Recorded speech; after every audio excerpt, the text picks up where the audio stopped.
Hi guys, welcome back to my channel. Today I wanted to share with you the things that I've learned in the first 3 months of making sourdough, and I'm hoping that you guys can gain some insight on some of the mistakes that I made, so going forward you don't make the same mistakes. I decided to make this video more of a vlog style because it is pretty informational and I wanted to kind of get in depth into some things, so I hope you guys will follow along with me. So the first thing I wanted to share with you guys is when I'm going to make my sourdough, how I am mixing the water and the starter together first. And the reason that I started to do this is because my loaves were not as buoyant and fluffy as I really wanted them to be. So I kind of started experimenting around with the process, and I can say that this really helped during the autolyse process because it really evenly dispersed all that starter throughout the water, and then that way that flour was able to activate with all of that wonderful bacteria and really develop the gluten early. Developing your gluten early is really important because that's what's going to give your dough that really nice structure when you bake it in the oven, and everybody wants a really nice fluffy loaf. The next tip I'm going to share with you guys is don't skip out on the autolyse process. So for those of you that don't know, autolyse is when you let your water and your flour sit for at least 30 minutes to an hour. And what that's gonna do is it's going to hydrate the flour and really develop that gluten early. And at first I was like, why am I letting my flour and my water sit on my counter? Kind of seems a little weird, like it's not doing anything. So I didn't really give it that time to hydrate the flour, and that really impacted the structure of my loaf. So when I really set aside some time for that autolyse process, and probably about an hour is what I set it out for, that really helped develop that gluten early. And then that way, when you bake it, that loaf is really nicely structured and I didn't have to deal with a flat loaf. So the next thing I'm going to talk about is coil folds. When I began making sourdough, I just started with your basic stretch and folds, and that obviously works great for a lot of people. I will say the coil folds really elevated my baking because it added a really nice elasticity and kind of tightness to your dough. And all a coil fold is you are just lifting up your dough like this and letting gravity pull it down instead of using the stretch and fold technique. And I think this really helps with the tightness of my dough. So I have a nice tight loaf. When I put it in the oven with the score, it really blooms and opens up. And next, I'm going to talk about bulk fermentation. So I typically do a bulk fermentation anywhere between 8 to 10 hours, just depending on the day and the temperature of my house. Although I will say I live in a place that gets really cold in the winters.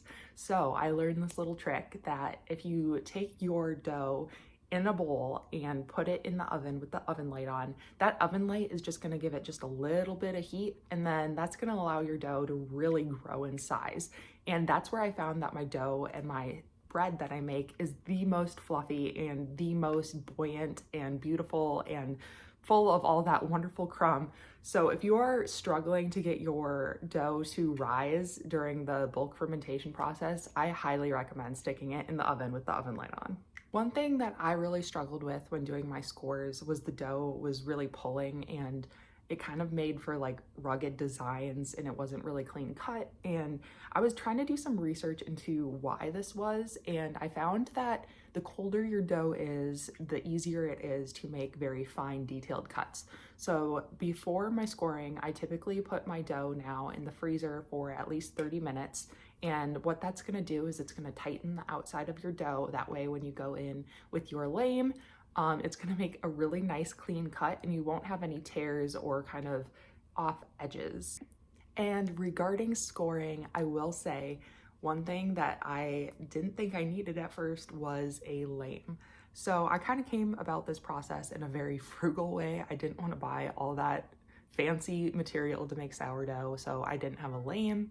I don't have a Dutch oven. I don't I mean, I would like to get one someday, but for now I am just working with what I have, and I thought a lame wasn't necessary. And I found out that that is very false. You do need a lame to make all those pretty little designs on top, because a knife is simply just too thick. there isn't a knife that is thin enough that will give it that really nice design and detailed scoring that you're looking for. So I did invest in a lame. It was $8 on Amazon. I will put the link in the description below. But that really helped to make those designs pop and really create a nice looking loaf. And the last tip I am going to talk about is the expansion scores. So an expansion score is when you bake your dough after you've scored it for at least 5 to 7 minutes, really just to get that dough kind of set and baked and have a nice like outside crust to it. And then what you do is you pull it out of the oven and you go back in with your lame. And what you're doing is you're making a deeper incision into that dough, and that's allowing your dough to really open up wider. So if you're struggling to get those designs to really pop out, I would definitely try looking into expansion scoring. I know that there's a lot of videos out there on, you know, how to do expansion scoring. It's pretty simple. You just go back in with your lame and you make those deeper cuts into your design, and that really helps the loaf bloom. So I just wanted to say thank you guys so much for watching this video. If you liked this video, please hit that like button and subscribe.